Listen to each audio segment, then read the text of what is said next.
à Levaltrani.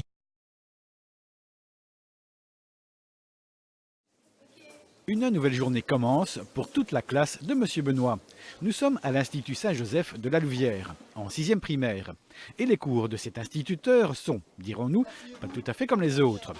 Monsieur Benoît et tous ses élèves ont créé une classe entreprise. Objectif, participer à une compétition de robotique, d'informatique et d'innovation scientifique.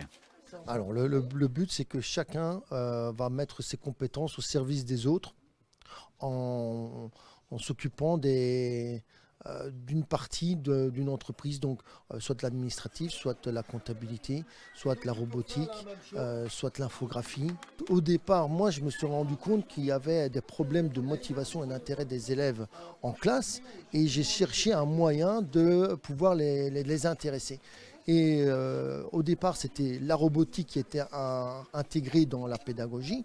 Et suite aux différents problèmes, notamment de financement, c'est comme ça que la mini-entreprise a été créée. Concrètement, chaque sous-groupe de la classe travaille sur un projet bien précis.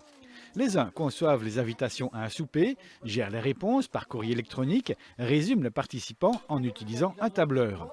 Les autres se penchent entre autres sur la future compétition de robotique. Les filles, en fait, on a tout des runs.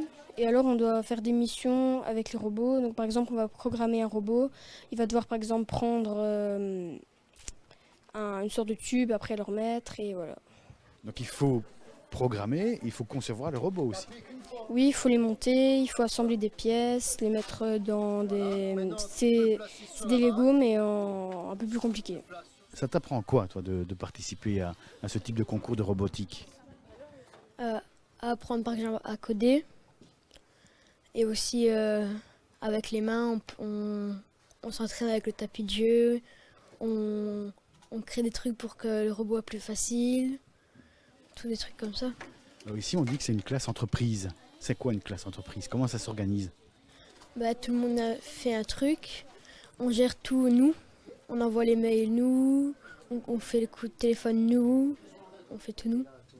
Ça veut dire qu'il faut avoir confiance les uns dans les autres. Il faut que chacun fasse sa mission correctement.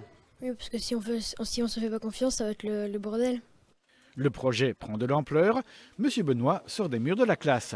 Des entreprises et même des universités s'intéressent à l'initiative. Oui, c'est surprenant parce qu'en fait, par exemple, la Polytech de Mons ne pensait pas faire de la robotique avec des jeunes. Et quand je leur ai montré ce que l'année passée mes élèves arrivaient à faire après 6 mois de robotique, ils ont été assez impressionnés. Et c'est comme ça qu'on est rentré en contact avec eux, et notamment aussi avec l'Electrolab, qui est le club de robotique de Mons, qui a été championne d'Europe. En décembre, l'équipe de robotique se présentera officiellement devant les partenaires et le monde universitaire. Et ils participeront à cette compétition de la First Lego League. On vous le disait, les journées ne se ressemblent pas dans la classe de Monsieur Benoît.